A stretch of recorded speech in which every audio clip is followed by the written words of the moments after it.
অবশেষে রিজার্ভ চুরির অর্থ উদ্ধারে যুক্তরাষ্ট্রের আদালতে মামলা করল বাংলাদেশ ব্যাংক। ফিলিপাইনের রিজাল কমার্শিয়াল ব্যাংক কর্পোরেশন বা আরসিবিসির বিরুদ্ধে 1 ফেব্রুয়ারি শুক্রবার সকালে এ মামলা হয়েছে বলে নিশ্চিত করেছে বাংলাদেশ ব্যাংক। কেন্দ্র ব্যাংকটি আশা করছে এর ফলে দেরিতে হলেও চুরি হওয়া অর্থ ফেরত আসবে। আরও জানাচ্ছেন গোলাম কাদের রবু। 2016, $81 million of Bangladesh Bank's money. প্রায় ৩ বছর পর যুক্তরাষ্ট্রের আদালতে মামলা। বাংলাদেশ ব্যাংকের রিজার্ভ চুরির ঘটনাটি ছিল 2016 সালের ফেব্রুয়ারিতে, আর মামলা হলো 2019-এ। তবে এই ৩ বছর বাংলাদেশ ব্যাংক অর্থ উদ্ধারে চালায় নানা আলোচনা, সমঝোতা, খতিয়ে দেখেছে আইনগত নানা দিকও। মামলা পরিচালনায় দুটি প্রতিষ্ঠানকে নিয়োগও দিয়েছে তারা। তবে সব জল্পনা কল্পনার অবসান ঘটিয়ে মামলা করার পথেই হাঁটল বাংলাদেশ ব্যাংক। নিউ ইয়র্কের কোর্টে আরসিবিসি ব্যাংকের বিরুদ্ধে মামলাটা হয়েছে এবং আমরা আশা করি যে এই টাকা আমরা ফেরত পাবো এবং আমরা আমাদের পক্ষে রায় হবে।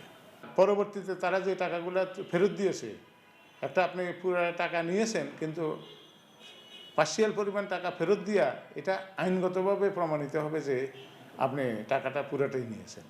তারপরে হলো যে আপনার পরবর্তীতে যে ম্যানেজারের জেল হলো এবং জরিমানা হলো, সেটার করে আমরা এই টাকা উদ্ধারের ব্যাপারে আশাবাদী। যুক্তরাষ্ট্রের ফেডারেল রিজার্ভ থেকে বাংলাদেশ ব্যাংকের 10 কোটি 10 লাখ ডলার চুরি হয়। এর মধ্যে শ্রীলঙ্কায় যাওয়া 2 কোটি ডলার উদ্ধার হয় সাথে সাথেই, কিন্তু বাকি 8 কোটি 10 লাখ ডলার যায় ফিলিপাইনের রিজাল কমার্শিয়াল ব্যাংক হয়ে জুয়ার আসর সহ নানা জায়গায়। পরে সেখানকার সিনেটে শুনানি আর নানা উদ্যোগে বাংলাদেশ ফেরত পায় আরও প্রায় 1.5 কোটি ডলার, আর বাকি 6 কোটি 66 লাখ ডলার উদ্ধারেই নানা প্রক্রিয়ার পর এই মামলা। আমি তো প্রায় শতভাগ নিশ্চিত যে মামলায় আমরা জিতব। সে একটু সময় লাগবে, কিন্তু আমরা বোধহয় টাকাটা পেয়ে যাব।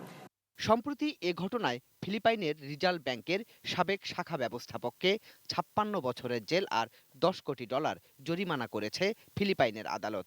বিশ্লেষকরা বলছেন, ফিলিপাইনের এই রায় পরোক্ষভাবে এখনকার মামলায় বাংলাদেশের পক্ষেই কাজ করবে। অন্যদিকে এই মামলায় পূর্ণ সহযোগিতা দেওয়ার কথাও বলেছে যুক্তরাষ্ট্রের ফেডারেল রিজার্ভ আর সুইফট কর্তৃপক্ষ, যে সুইফট কোড ব্যবহার করেই এই অর্থ চুরি হয়েছিল। গোলাম কাদের রবু, এটিএন নিউজ, ঢাকা।